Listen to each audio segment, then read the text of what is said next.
अघोराचार्य बाबा कीनाराम जी की जय।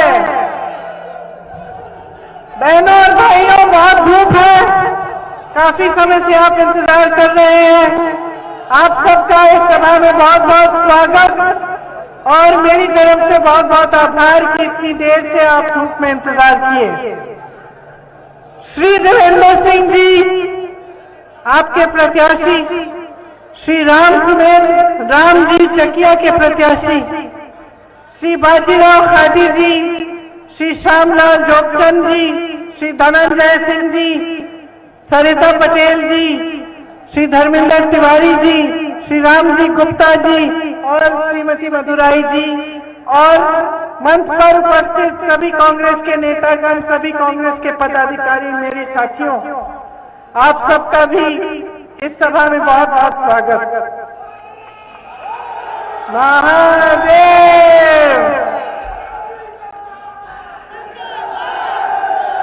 अच्छा बताइए, चुनाव की सभा है, चुनाव की सभा है तो थोड़ी बहुत चुनाव की बातें करते हैं। बताइए आपकी सबसे बड़ी समस्याएं क्या है आज?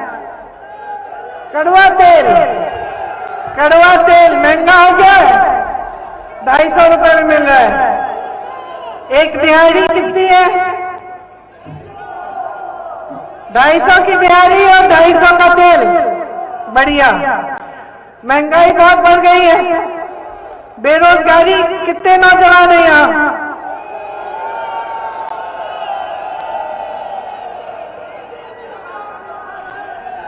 आप में से कितनों को पिछले 5 सालों में रोजगार मिला है? नहीं मिला। ठीक है, तो महंगाई समस्या है, बेरोजगारी समस्या है। मेरे किसान भाइयों, छुट्टा जानवर है, बड़ी समस्या है आपके लिए। आपको उपज का दाम नहीं मिल रहा, सही है ये? सही बात है। किसान कितने हैं यहाँ? बड़ी बड़ी समस्याएं आपकी भी। और मेरी बहनें, आप महंगाई का सामना करती हैं, सबसे ज्यादा बोझ तो आप ही के कंधों पर है। घर संभालती हैं, खेती में काम करती हैं, घर पे जितने भी परिवार के सदस्य उनकी देखभाल करती हैं।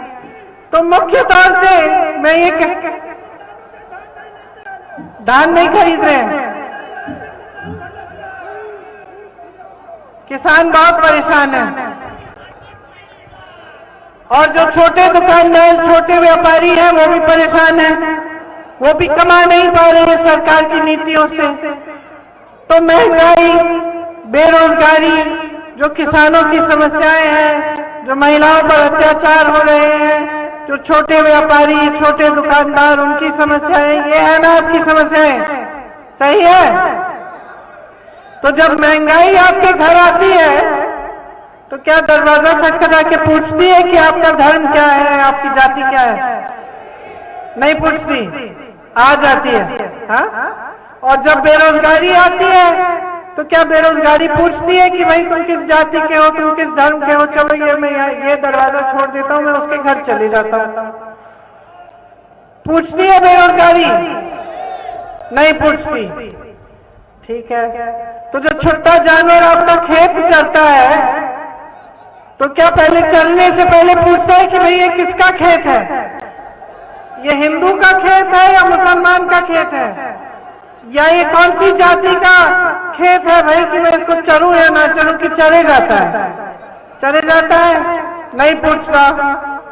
अच्छा, विकास आया, सड़क बन गई आपकी, क्या सड़क पे लिखते हैं कि इसमें सिर्फ एक धर्म, एक जाति के लोग चलेंगे? नहीं लिख सकते ना। मान लो अगर सड़क बन जाती है तो। अगर बिजली के तार लगते हैं तो क्या वो तार कहीं किसी के घर पे पहुंचकर घूम जाते कि भाई इस धर्म के घर में हमें नहीं जाना, हम तो दूसरे घर में जाएंगे? क्या बोलता है तार ऐसे? नहीं ना, बिजली का तार है, सब जगह जाता है। उद्योग लगता है तो उद्योग के दरवाजे पे थोड़ी ना लिखा होता है कि भाई सिर्फ इसी धर्म के लोग काम करेंगे यहाँ और दूसरों को नहीं काम देना हमें। नहीं होता ना ऐसे। तो अब मुझे बताओ कि ये जो तीनों दल के जो नेता हैं, बहुजन समाज पार्टी के, समाजवादी पार्टी के, भाजपा के, ये फिर क्यों धर्म जाति की बात करते? इनको तो विकास लाना है, आपकी समस्याएं तो नहीं पूछती, आपकी धर्म आपकी जात, उनका समाधान भी नहीं पूछ रहा है, आपकी धर्म आपका जात आपकी जात, तो फिर ये नेता क्यों पूछ रहे हैं? ये नेता बार बार धर्म और जाति को क्यों उठा रहे हैं? जब ये विकास लाएंगे तो सबके लिए लाना पड़ेगा, है कि नहीं? समस्याएं सबके घर में आ रही है, तो धर्म और जाति का क्या मतलब है इस बीच? बताइए, कभी सोचा है इस बारे में? कभी सोचा है कि धर्म और जाति को बार बार उभारने से किसका फायदा हो रहा है? आपका पेट भर रहा है? आप रोजी रोटी कमा पा रहे हैं? ये पार्टियां जो कहती है कि आपके धर्म की रक्षा करेंगी, इन्होंने आपका पेट भरा है? आपके जीवन में पिछले 5 सालों से तरक्की आई है कि नहीं? आई है कि नहीं? नहीं आई ना, तो तरक्की नहीं आई, रोजगार नहीं दिए, आपको सशक्त नहीं बनाया, किसान के क्या उपज खरीदा नहीं जा रहा है, महंगाई बढ़ती चली जा रही है, और ये लोग वही बातें कर रहे हैं, धर्म जाति। आके आपसे धर्म की बात करेंगे, फिर कहेंगे कि हमें तो मालूम ही नहीं था कि छोटे जानवर की समस्या है। इतने बड़े धार्मिक व्यक्ति जो आपके धर्म की सुरक्षा की बात कर रहे हैं, इन्होंने समाधान ढूंढा ही नहीं आपकी समस्याओं का। इनकी नीतियों ने समस्या बना दी छोटे जानवर की। इन्होंने गौशालाएं बनाई, छत नहीं डाले, पानी नहीं दिया, चारा नहीं दिया। तमाम वीडियो पिछले साल फैले थे, जेसीबी से जिंदी गाय को उठाकर गाड़ रहे हैं, ऊपर से मिट्टी डाल रहे हैं, गाय सांस ले रही है, दिख रहा है, मिट्टी डाल रहे हैं उस पे। बड़े बड़े घाव है, लेटी है बेचारी, न खाना मिला है उसको, ना चारा मिला है, ना पानी। जंगली कुत्ते उसको खा रहे हैं, उसको नोच रहे हैं। यही है ना इनका धर्म? कैसा धर्म है ये?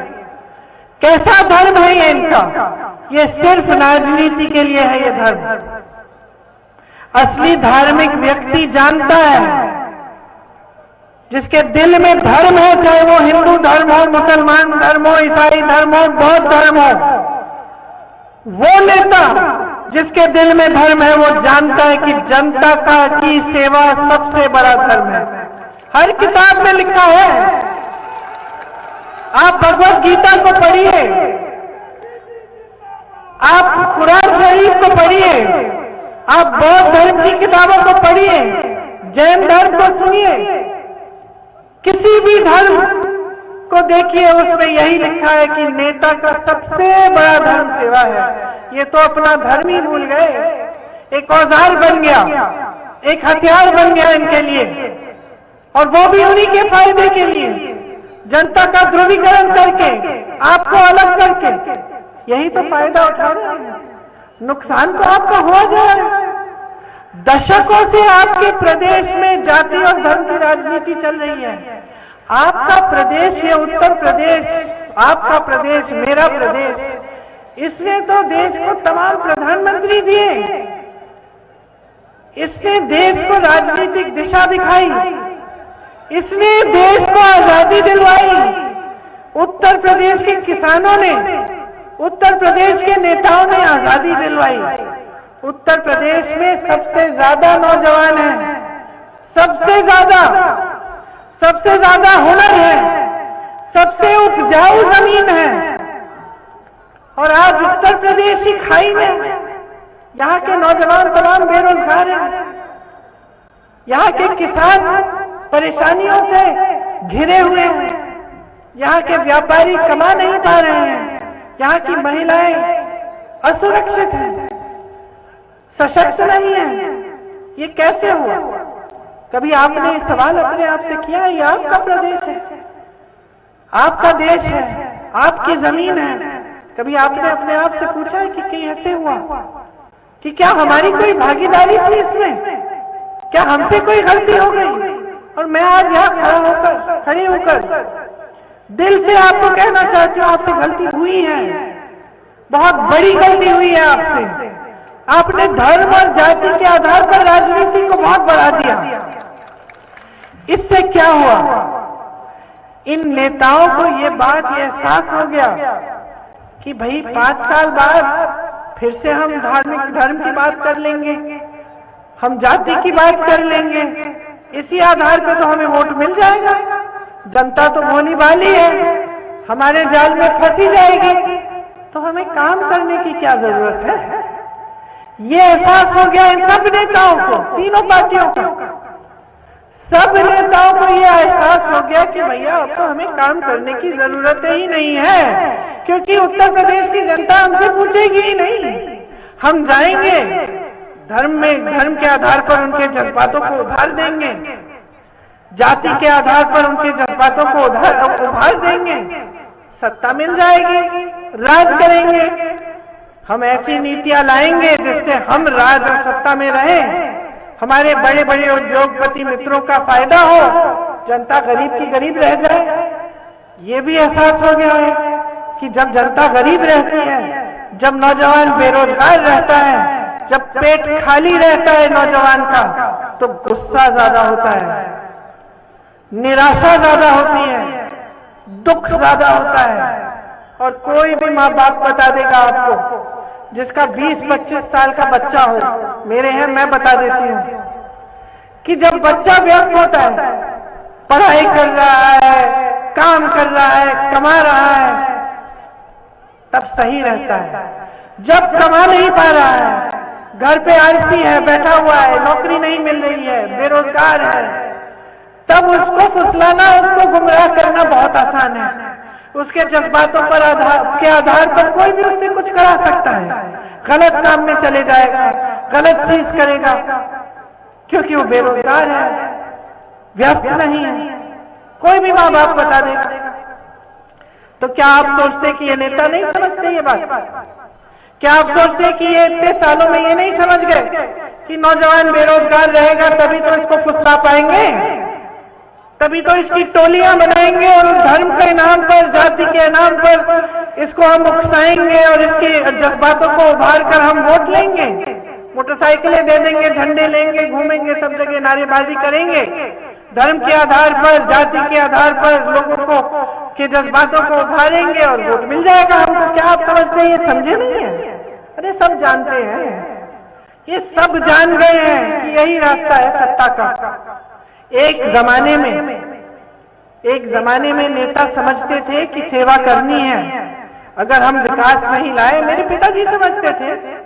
मैंने अमेठी में देखा, सांसद थे, प्रधानमंत्री बने, चले जाते थे गांव के अंदर, प्रधानमंत्री होते हुए अपनी जीप चला के चले जाते थे, और जनता पूछती थी, प्रधानमंत्री थे लेकिन जनता पूछती थी कि राजीव भैया हमारी सड़क क्यों नहीं कराई, अभी हमारे खंबे लग गए लेकिन तार नहीं डलवाई आपने, इतने महीने हो गए, डलवाइए। वो समझते थे कि जनता पूछेगी, जनता के सामने जवाबदेह बनना पड़ेगा, इसलिए काम करना पड़ेगा। अब क्या हुआ उसके बाद? दशक गुजर गए, जाति के नाम पर, धर्म के नाम पर कभी बसपा आई, कभी समाजवादी दल आए, कभी भाजपा आई, और सब जान गए कि अब तो कोई पूछ ही नहीं रहा है, अब तो वोट लेने का रास्ता कुछ और हो गया, सत्ता का रास्ता कुछ और हो गया, जवाबदेही है ही नहीं, कोई अपने आप को जिम्मेदार समझता ही नहीं है आपके प्रति। यहाँ किसान परेशान है, ये कानून ला रहे किसानों के लिए कि किसान मेहनत करेगा, किसान का खून पसीना बहेगा अपना, और अपने उद्योगपति मित्रों का फायदा होगा, किसान नहीं कमाएगा उस खून पसीने से। यहाँ ऐसी नीतियां बन रही हैं जो सारे रोजगार, जैसे आपने कहा, सारे रोजगार बिक रहे हैं, क्योंकि बड़ी बड़ी संस्थाएं जो पंडित नेहरू जी के जमाने से कांग्रेस की सरकारों ने बनाई, जो रोजगार देती थी, जो आपके लिए बनी गई थी, आपकी संपत्ति थी, वो भी सारी बेच डाली अपने दोस्तों को। खुद 16,000 करोड़ के हवाई जहाज में नरेंद्र मोदी जी घूम रहे हैं, आपने देखा होगा।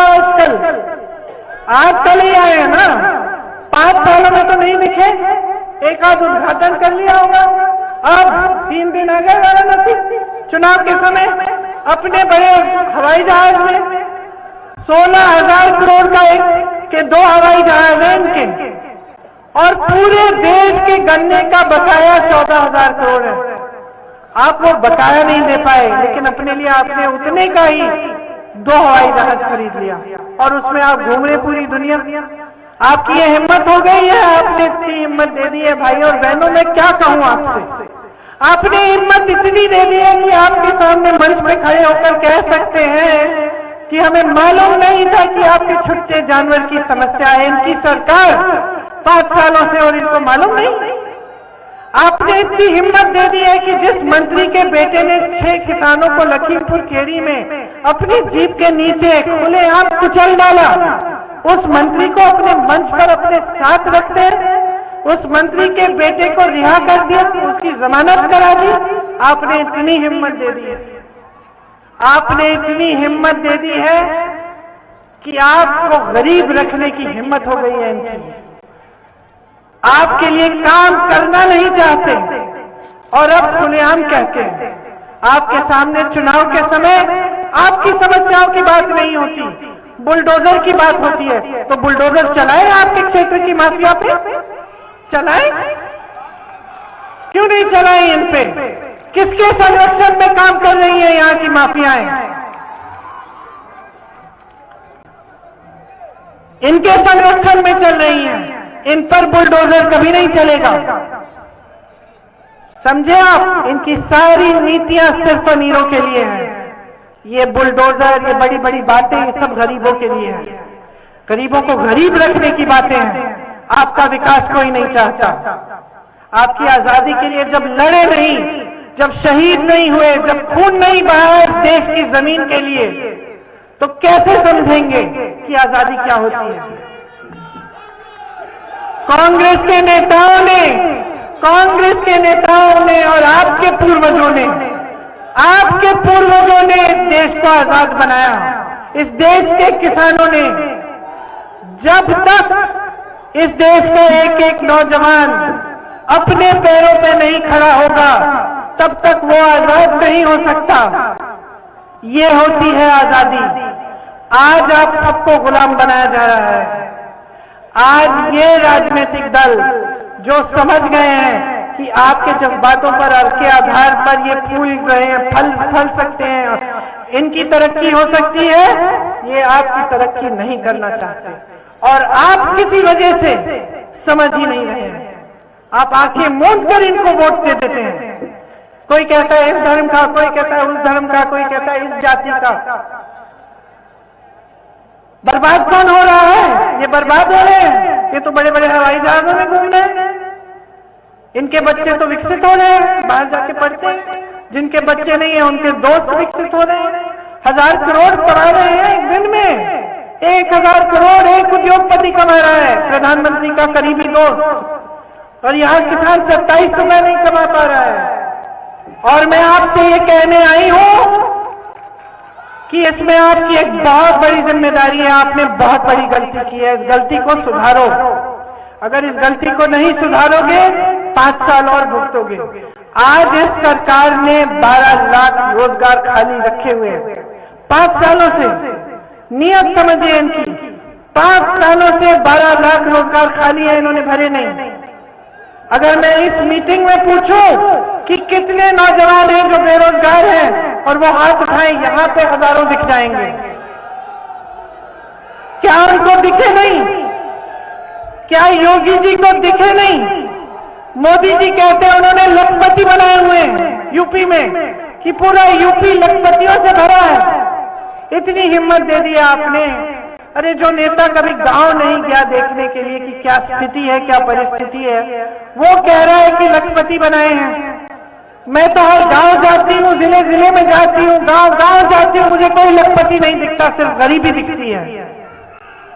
इतनी हिम्मत दे दी है आपने कि ये कहते हैं कि हमने एहसान किया है जनता पे, जनता ने हमारा नमक खाया। मंच पे खड़े होकर प्रधानमंत्री जी कह रहे हैं कि आपने उनका नमक खाया है, क्योंकि उन्होंने आपको एक राशन का बोरा पकड़ा दिया, मुफ्त राशन का बोरा। क्या कांग्रेस पार्टी के जमाने में आपको 2-3 रुपए में राशन मिल जाता था? आज के जमाने में उसी को मुफ्त कहिए। कौन सा बड़ा एहसान कर दिया आप पे? ये तो आपका हक है। ये तो सबसे कम जो कर सकता था आपके लिए वो यही था कि आपको एक राशन का बोरा पकड़ा दे। उनका कर्तव्य क्या था आपके प्रति? उनकी जिम्मेदारी क्या थी आपके प्रति? उनकी जिम्मेदारी थी कि आपको रोजगार देते, ये 12 लाख पद जो खाली पड़े इनको भरते, ये उद्योग जो इस देश की संपत्ति है उनको जिंदा रखकर आपको रोजगार दिलवाते। ये छोटे दुकानदार, ये किसान, ये छोटे उद्योगपति, ये छोटे कारोबारी, व्यापारी, इनको मजबूत करते ताकि ये रोजगार दिलवा पाते। ये महिलाएं जो महंगाई का सामना नहीं कर पा रही हैं, इनको सशक्त बनाते, इनकी शिक्षा कराते, इनको रोजगार दिलवाते ताकि ये भी कमाती, इनकी सेहत के लिए कुछ करते। ये थी इनकी जिम्मेदारियां। पल्ला झाड़ लिए, धर्म और जाति को पकड़ लिए और अब कहते हैं कि एक बोरी राशन देने से बहुत बड़ा काम कर लिया आपके लिए। समझ लीजिए आपके साथ कितना विश्वासघात हो रहा है धर्म के नाम पर, जाति के नाम पर, और बदल डालिए यहां की राजनीति। मौका है आपके सामने। एक ऐसी पार्टी को सत्ता में लाइए जो आपके लिए काम करे, जिसके नेता समझें कि आपकी समस्याएं क्या हैं, सुलझाना कैसे है। ये छुट्टे जानवर की समस्या लीजिए।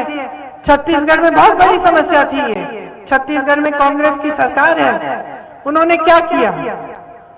उन्होंने ये गौशालाएं नहीं बनाई जिसमें गाय मर रही है।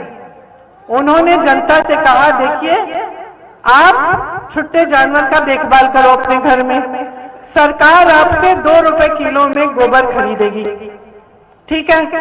सरकार उस गोबर का इस्तेमाल करेगी गोबर गैस बनाने में और उससे अच्छा खाद बना के आपको दिलवाएगी। इससे क्या हुआ? समस्या ही नहीं रही। समस्या ही नहीं रही बहनों और भाइयों, उसका समाधान निकल गया। जनता ने छुट्टे जानवर को घर में रख लिया, जनता उसको रखने से, उसका देखभाल करने से कमाने लगी और उसके गोबर से गोबर गैस बनने लगी। आपकी सुविधा हो गई, समाधान हो गया। क्यों? कैसे? क्योंकि वहां छत्तीसगढ़ में सही राजनीति चल रही है, विकास की राजनीति चल रही है, नियत सही है सरकार की। वहां के मुख्यमंत्री जी ने मुझे कहा 2-3 दिन पहले, यूपी में चुनाव के प्रचार के लिए आए थे, कुछ व्यापारियों ने उनसे कहा कि 2 सालों से मुख्यमंत्री जी से मिलने की कोशिश कर रहे हैं। छत्तीसगढ़ के मुख्यमंत्री जी ने मुझे कहा कि प्रियंका जी, छत्तीसगढ़ में तो ये हो ही नहीं सकता। अगर एक व्यापारियों का समूह मेरे से मिलना चाहे और 2 सालों से मैं न मिलूं तो मैं जानता हूं कि मेरे लिए मुश्किल पैदा होगी। लेकिन ये उत्तर प्रदेश में इसलिए हो रहा है क्योंकि मुख्यमंत्री जी जानते हैं कि चुनाव और इन लोगों की समस्याओं से कोई ताल्लुक ही नहीं है। चुनाव के तो धर्म के आधार पर जीतना चाहते हो, तो जब कोई समस्या लेकर आ रहा है उसको नकारा जाता है, उसको मिलने की जरूरत नहीं है। कोई आशा बहू जाती है, अपना दरख्वास्त लेके उसको पीटा जाता है। कोई स्टूडेंट जाता है, अपनी परीक्षा दी है उसने, वो मांग रहा है, अपना हक मांग रहा है, उसको पीटा जाता है। तानाशाही चल गई। तो सुन लीजिए कांग्रेस पार्टी क्या कह रही है। हम कह रहे हैं जो छत्तीसगढ़ में छुट्टे जानवर की समस्या को हल करने की योजना बनाई है वो हम यूपी में बनाना चाहते हैं। हम आपसे 2 रुपए में गोबर खरीदेंगे ताकि आपकी ये समस्या खत्म हो जाए। हम कह रहे हैं कि किसानों का पूरा कर्ज माफ किया जाएगा जैसे पहले कांग्रेस की सरकारों ने किया। कांग्रेस पार्टी कह रही है कि गेहूं और धान 2500 रुपए में खरीदेंगे। छत्तीसगढ़ में आज के दिन खरीद रहे हैं हम। आज के दिन जब आपको 1000-1200 मिल रहा है, उनको 2500 मिल रहा है। गन्ना 400 में खरीदा जाएगा। आपकी जो बड़ी बड़ी बिजली के बिल हैं उनको आधा किया जाएगा। जो कोरोना के समय जो छोटे व्यापारियों के बड़े बड़े बकाये थे, जो सबसे ज्यादा परेशान हैं, उनके बकाये साफ किए जाएंगे। महिलाओं को सशक्त करने के लिए 8 लाख सरकारी रोजगार सिर्फ महिलाओं को दिए जाएंगे। 25% पुलिस में भर्तियां महिलाओं की होंगी। आप पर अत्याचार होगा, कोई एफआईआर नहीं दर्ज करना चाहता, 10 दिन गुजर गए, उनका कानून लाएंगे हम कि उसका सस्पेंशन हो। आपका एफआईआर आपके अपराधियों के खिलाफ दर्ज करना पड़ेगा उन्हें। समझ गए? आज नहीं करते हैं। आज जब महिलाओं पर अत्याचार होता है तो पुलिस और प्रशासन अपराधी को मदद करती है, क्योंकि हमेशा अपराधी सत्ता से जुड़ा होता है। तो ये हम बदलेंगे। हम महिलाओं को, छात्राओं को मोबाइल फोन मुफ्त देंगे, स्कूटी मुफ्त देंगे ताकि आपको सुविधा हो। हम आंगनवाड़ी और आशा बहुओं को 10,000 रुपए का मानदेय देंगे। विकलांग पेंशन को 3,000 रुपए बनाएंगे। जो सबसे गरीब परिवार है उनको 25,000 रुपए मिलेंगे, जिन्होंने कोरोना का सबसे ज्यादा मार सहा है। छुट्टे जानने से आपको नुकसान हुआ, 3,000 रुपए प्रति एकड़ आपको मुआवजा मिलेगा। नौजवान बहनों और भाइयों, 20 लाख सरकारी रोजगार आपके लिए तैयार करेंगे। 12 लाख रोजगार जो पद खाली है पहले वो भरेंगे और 8 लाख हम आपके हुनर से बनाएंगे। अगर आप छोटा कारोबार शुरू करना चाहते हैं तो आपको सरकार 5 लाख रुपए 1% ब्याज में देंगे। खास तौर से अगर आप पिछड़ी, अति पिछड़ी या दलित जाति के हों, ताकि आप अपने पैरों पे खड़े हो पाए। ये जो परीक्षाएं हैं जिसमें इतना भ्रष्टाचार हो गया है, जिसके वजह से नौजवानों के करियर बर्बाद हो रहे हैं, साल बर्बाद हो रहे हैं, इसको हम इस प्रक्रिया को हम ठीक करेंगे, पारदर्शी बनाएंगे। इसमें जिस दिन आप परीक्षा लोगे उस दिन से 6 महीनों के अंदर अंदर आपकी नियुक्ति होगी। एक कानून लाएंगे और अगर किसी ने भ्रष्टाचार करने की कोशिश की तो उस पर सख्त कार्रवाई की जाएगी। एक पूरा कैलेंडर बनेगा। एक भी सरकारी ये परीक्षा फीस के साथ नहीं दी जाएगी, ये मुफ्त होगी, सारी मुफ्त होंगी। और अगर यहां से आपको लखनऊ या दिल्ली जाना पड़े परीक्षा देने के लिए तो आपका टिकट भी फ्री मिलेगा। हम ये सब काम करना चाहते हैं आपके लिए। क्यों करना चाहते हैं? क्योंकि हम आपको खड़ा करना चाहते हैं अपने पैरों पे। हम चाहते हैं कि आप गरीब ना रहें। हम चाहते हैं कि आप आजाद हो, आजादी पाएं इस गरीबी से। हम चाहते हैं कि आपका क्षेत्र आगे बढ़े। आपने देखा है कि यहाँ जितने काम हुए थे कांग्रेस के जमाने में हुए, उसके बाद कहाँ हुए हैं? जितने उद्योग लगे, नहरों का, अपनी नहरों की जाल यहाँ पे बिछाई गई, सड़कों की उस समय से बिछाई गई, उसके बाद क्या हुआ यहाँ? क्योंकि नीति सही होनी चाहिए नेताओं की, राजनीतिक दलों की और सरकारों की। तो आप बात समझिए, ये गलती जो आप बार बार करे जा रहे हैं ना, ये बंद करिए, खत्म करिए इसको। अब आके खोलकर अपना वोट दीजिए। अगर आपको मेरी बातें पसंद आई हैं, आप विश्वास करते हो कि हाँ हम आपके लिए कुछ करना चाहते हैं, इसीलिए हमने महिलाओं के लिए एक अलग विधान तैयार किया है, एक अलग योजना, पूरी एक खाका तैयार किया है युवाओं के लिए, किसानों के लिए। अगर आप सोचते हैं, आपको विश्वास है कि हम करना चाहते हैं तो हमें वोट दो। और अगर हमने 5 सालों में नहीं किया तो हमें भी खदेड़ दो। लेकिन पहले इनको तो खदेड़ो जो आपका इस्तेमाल करके बैठे हुए राज कर रहे हैं। मन बना लो, बहुत हो गया है, बहुत इस्तेमाल हो गया है आपका। आपके जज्बातों पर इन्होंने आपसे सत्ता छीनी है। जो सत्ता आपने उधार में ली है ना, वो वापस ले लो ब्याज के साथ। उधार में दी है सत्ता आपने, अब इनसे काम कराओ। और अगर काम नहीं करते निकालो। आज मैं आपसे कहना चाहती हूं कि कांग्रेस पार्टी आपके लिए काम करना चाहती है। एक बार परख के तो देखो, एक बार कोशिश तो करो, सरकार बनाओ, देखो कितना विकास आता है आपके क्षेत्र में। आपका प्रदेश सबसे आगे होना चाहिए। आपकी जमीन है, आपकी जिम्मेदारी है, इसे पूरी तरह से समझिए। अब इसको बर्बाद मत होने दीजिए। यही बातें करने के लिए मैं यहां आई थी आपने बहुत ध्यान से बातें सुनी है, मैंने देखा। अब इन बातों को अपने दिल में रखो, खास तौर से मेरी बहनें, क्योंकि आप नहीं चाहते कि आपकी बेटियां आपकी तरह संघर्ष करें। अगर आप चाहती हैं कि आपकी बेटियां सशक्त बने, तो सिर्फ कांग्रेस उनको सशक्त बनाने का काम करेगी।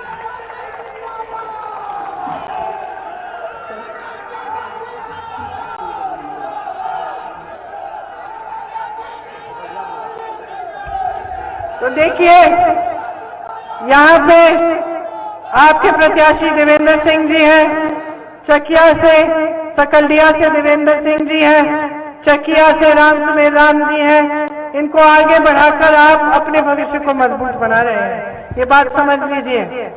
और बहुत बहुत धन्यवाद, आपने बड़ी ध्यान से बातें सुनी। जय हिंद, जय हिंद, जय हिंद।